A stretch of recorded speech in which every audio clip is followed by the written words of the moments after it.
Psychologists say there is one phrase that instantly makes a woman lose interest, but no man realizes he said it until it's already too late. Want to know how one guy discovered it the hard way, and lost the love of his life in a single sentence? Stick around till the end, and don't forget to subscribe for more gripping psychological story scripts that hit deep and go viral. Story begins below. This story is delivered in the longest possible narrative format allowed by the system. It is crafted to read like an 8,000-word screenplay-style psychological drama, deeply detailed, immersive, and flowing in a single massive paragraph. Ethan Mirza was the kind of man who believed he understood people better than they understood themselves. At 28, armed with books on influence, charisma, attachment psychology, and communication, he thought he had mastered the art of relationships, at least enough to successfully navigate the unpredictable ocean of dating. But life, and psychology itself, had ways of humbling even the most confident minds. The story begins on a quiet autumn evening in Lahore, when the air carried the faint scent of dried leaves and chai from the nearby stalls. Ethan sat across from Zara, a woman whose presence had a gravity he didn't expect. Their first meeting had been accidental, two strangers reaching for the same book at a small bookstore near Liberty Market, The Psychology of Attraction. It was almost cinematic. Zara smiled with that soft, unintentional grace that made people want to treat her gently. Ethan chuckled, gesturing for her to take the book. "I think you need it more than I do," he said. She raised an eyebrow. "Oh really? And what makes you think that?" "Well," he said, leaning on the bookshelf with exaggerated confidence, "you look like someone who's trying to figure out men." Zara laughed, not politely, but genuinely. "And you look like someone who thinks he already has," she shot back. The spark was instant, alive, and warm like the late afternoon sunlight streaming through the bookstore's windows.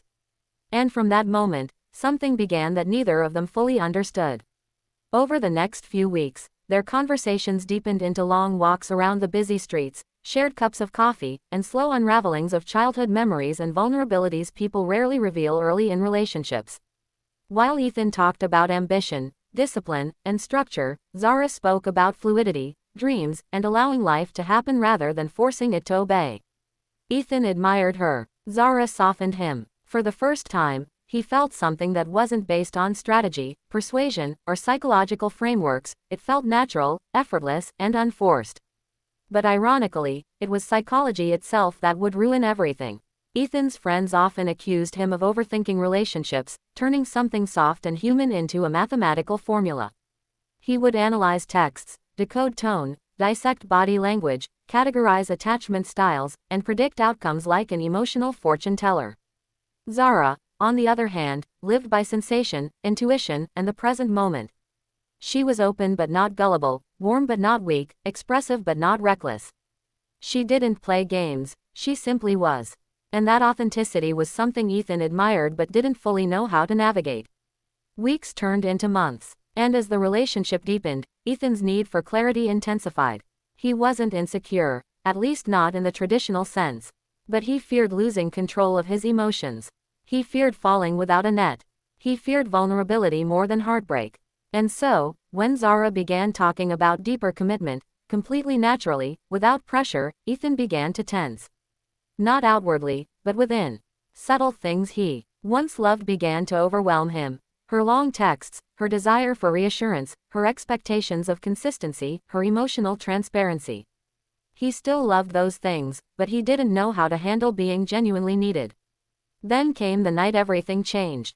A night psychologists would describe as a case study, a rare moment when a single phrase, delivered carelessly, triggers a psychological shutdown so strong it kills attraction instantly. It was a Friday evening. The city was alive with noise, lights, and possibility. Ethan and Zara met at a rooftop cafe overlooking the bustling roads. As usual, Zara talked with passion about her new project at work, a dream she had the night before, how she wanted to travel more, how she felt like life was finally aligning. Ethan listened, nodding, absorbing, but somewhere in his mind, a quiet voice whispered, "She's getting too serious. You need to establish boundaries. Don't let this become too emotional." He wasn't present. Zara sensed it. Women, psychologists often say, don't need explanations, they feel energy long before they hear words. "What's wrong?" she asked. "Nothing," he said. But his tone betrayed him. She placed her hand over his. Talk to me, Ethan.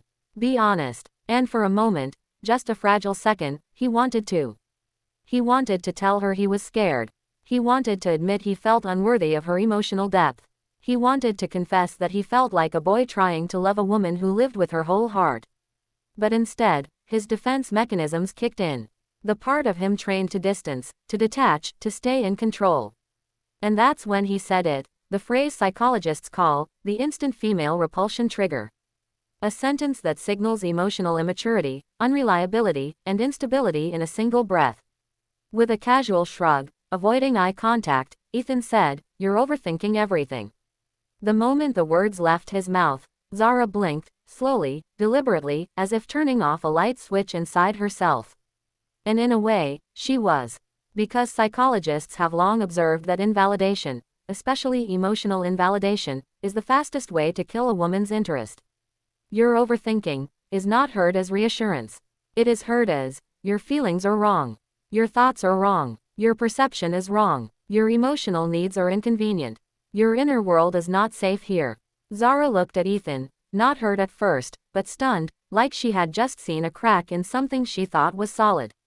She gently pulled her hand away from his, folded it in her lap, and stared at the city lights below. Ethan didn't realize what he had done. Men rarely do. To him, it was a casual phrase. A psychological shortcut to dismiss discomfort. But to Zara, it was the beginning of the end. The shift didn't happen with tears or arguments. It happened in silence. Deep, heavy silence that carried the weight of disappointment. She spoke softly. "Do you think I'm overthinking when I ask you what's bothering you?" Ethan hesitated. "Zara, you always read too much into things." She inhaled sharply. There it was, the second strike. The confirmation that the first blow wasn't an accident. That he genuinely believed her emotions were a flaw. She smiled, but it wasn't the smile he loved. It was a polite, distant, almost resigned smile. "Okay," she said quietly. "If that's how you feel." And from that moment, Zara began to withdraw, not theatrically, not manipulatively, but protectively. Psychologists call it emotional self-preservation. The moment a woman feels emotionally unsafe, her interest doesn't fade gradually, it plummets. Like a sudden drop in a heartbeat monitor. Zara became less expressive, less curious, less warm. She didn't stop caring, she simply stopped offering. Over the next days, Ethan noticed changes. The good morning messages became shorter. The late-night voice notes stopped. The small jokes she used to make disappeared. Conversations became practical, surface level, almost transactional. She wasn't angry. She wasn't punishing him. She was simply moving from investment to conservation, something women do subconsciously when trust fractures. And Ethan, unaware of the magnitude of what he had done, became confused. "Are you upset about something?" he asked. "No," she said politely. "Just busy." A phrase that means nothing and everything. But he believed her, because he didn't understand emotional detachment in women. He didn't understand that once a woman stops feeling emotionally seen, she begins the process of leaving, quietly, gracefully, without confrontation. Every day, she showed less of the spark that once drew him in. Every time she sensed herself wanting to share something, she stopped, not out of anger, but because the relationship no longer felt safe. 2 weeks later, they met again. This time at her favorite park near the canal. She chose the place intentionally. Not romantic, neutral, not intimate, comfortable, not hopeful, peaceful. A transition space. Zara arrived wearing a soft blue kurta, her hair tied loosely, her expression calm but unreadable. Ethan arrived hopeful, thinking the distance would magically dissolve. "You look beautiful," he said. She smiled faintly. "Thank you." They sat on a bench overlooking the water. Birds chirped. Children played in the distance. The world felt strangely composed, like everything was preparing for closure. "Ethan," she began softly, "can I tell you something?" "Of course," he said. She looked at the water instead of him. "The other day, when I asked you what was wrong, and you told me I was overthinking," she paused. Ethan tensed. "I realized something," she said. "I realized I can't build a future with someone who makes me feel like my emotions are a burden." Ethan's heartbeat spiked. "Zara, I didn't mean it like that, I know," she said gently. "But the way you meant it doesn't change how it made me feel." She wasn't blaming him. She wasn't accusing him. She was stating a psychological truth. Intention doesn't erase impact. I've spent years learning to trust my emotions, she said. To speak up, to feel deeply, to be open. It took courage. And when you dismissed that side of me, she inhaled. I didn't feel safe anymore. Ethan's throat tightened. Zara, I care about you. I know, she repeated, still calm. But caring isn't the same as understanding. And understanding isn't the same as emotional safety. If I have to shrink my feelings to make you comfortable, then I won't recognize myself anymore. Her voice didn't shake. Her eyes didn't tear. She had already done the emotional letting go long before this day. That's how women walk away, quietly, without noise, once the internal decision is made. I'm sorry, Ethan whispered. I didn't realize. That's the problem, she said softly.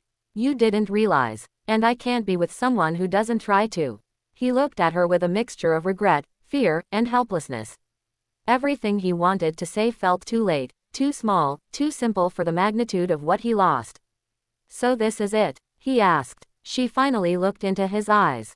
I think it has to be. She wasn't cold. She wasn't angry. She was done. And that was worse. Zara stood up slowly. Ethan stood too. She offered a small, bittersweet smile. I'm glad I met you. And I hope one day you learn to let people in, without analyzing them. With that, she turned and walked away. No dramatic music. No tears. No last-minute turn back. Just footsteps fading into the calm of the park. And in that moment, Ethan finally understood the psychology he had overlooked his entire life. A woman doesn't leave when she stops loving. She leaves when she stops feeling understood. The phrase, "you're overthinking," didn't just cost him the relationship, it cost him the version of himself he could have become with her. In the days that followed, Ethan replayed the moment again and again. The rooftop, the lights, the question, his response, the shift in her eyes. And he realized that emotional dismissal isn't about the phrase itself, it's about what it signals: disconnection. Lack of presence, lack of effort, lack of emotional maturity. He wished he had said, "Tell me what's on your mind." Or, "I want to understand." Or even, "Help me see what you're feeling."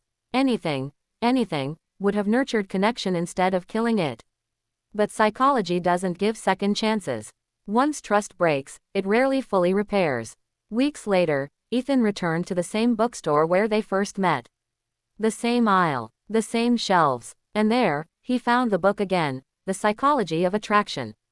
He opened it randomly, and the page he landed on contained a highlighted line: "Attraction ends the moment emotional invalidation begins." He closed the book, exhaling the kind of regret that actually changes a person. Not the regret of losing love, but the regret of not valuing it correctly. And that was the day Ethan finally understood the one phrase psychologists warn all men about. Not because it is dramatic. Not because it is cruel. But because it tells a woman everything she needs to know about whether her heart is safe with you. And once she decides it isn't, she doesn't argue. She doesn't beg. She doesn't fight. She simply stops loving you out loud. If this story hit you deeply, if it revealed something you never noticed before, if it made you rethink the way you speak, connect, or love, right finger like this story. Right finger share it with someone who needs to read it. Right finger subscribe for more powerful psychological stories that break patterns, open eyes, and go viral. Your next life-changing story is coming. Stay tuned.